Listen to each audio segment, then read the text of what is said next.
Thank you, Senator Kennedy. Senator Murray, and then Senator Moran. Thank you, Mr. Chairman.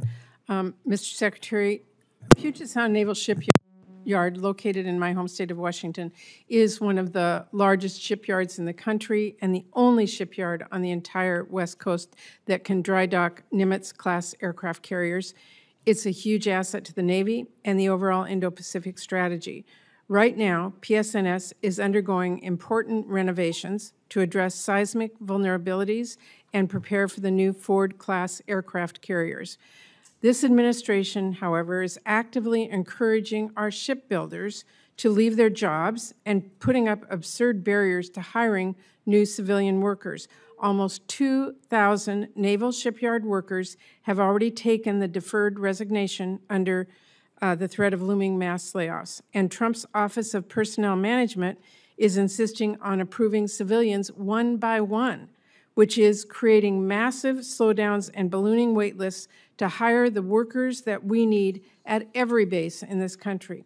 And on top of that, on May 29th, OPM added a requirement for new civilian, nonpartisan hires to write about how they would, quote, advance the president's executive orders and policy priorities as part of their application process.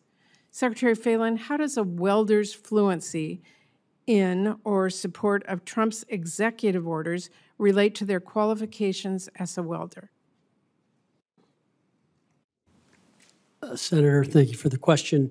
I did visit Puget Sound and saw a lot of the impressive work that was done there. As to your question on the, I believe what you're referring to is the civilian loyalty oath, and my understanding is the Department of the Navy continues to use the same appointment affidavit it's been using since 2002 for civilian hires, and we are waiting for guidance from the Department of Defense as it relates to any revisions. Well, will you push back on OPM's political purity tests and object to them individually approving civilian hires? Senator, I'll have to wait to see what it is they recommend before I tell you which way I'm going to go. From my position, a nonpartisan government hire should not need to articulate which Trump policy they like best just to get hired, and a welder should not need to share their favorite Trump executive order. This is putting us behind. So I just think that this is something that we all need to take notice of, and I hope as you get your guidance that you push back on that. Second question, Naval Base Kitsap, also in my state, is the third largest Navy base in the United States. It's home to 15,000 service members, nearly 18,000 family members and retirees. But since 2022, the Defense Health Agency has repeatedly ordered the base's hospital to cut critical staff and medical care, which has been devastating for our service members and their families' access to health care. Right now, in fact, Naval Hospital Bremerton's internal medicine department has zero physicians for over 2,000 patients. Instead of hiring anyone, DHA is forcing patients now to travel over an hour on a good day each way to Madigan Army Medical Center at Joint Base Lewis McChord. Mr. Secretary, this is just unacceptable. Can you fill me in on what the Navy is doing to fill those vacancies at Bremerton?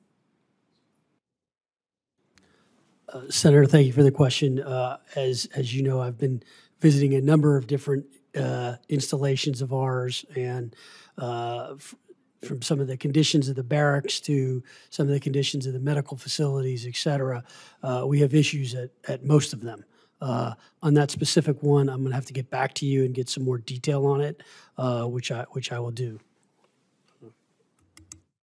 Admiral, do you have anything to add? I agree with your assessment, ma'am. There are challenges with DHA across the board for the Navy, and we're working, like all the other services, to make sure we're providing the best health care we can for our service members and our families. This is a readiness issue. It's a retention issue. It's personal for these families. So please, if you could get back to me about what steps we are going to take to fix this. Finally, let me ask you about Naval Station Everett. It was designated as the home station for the new class of frigates in 2022. However, the design delays have postponed production for the last 3 years. I understand that you and the department leadership are considering several options for the future of the Constellation-class frigate, and I'd emphasize this committee needs the budget details to put this bill together. So if you can make sure we have that and talk for a minute about what you see as the implications for Everett under the different scenarios the department might propose for the frigate program. So let me take that one for the record and come back to you. I would appreciate the response to that. Thank you very much. Thank you, Mr. Chairman.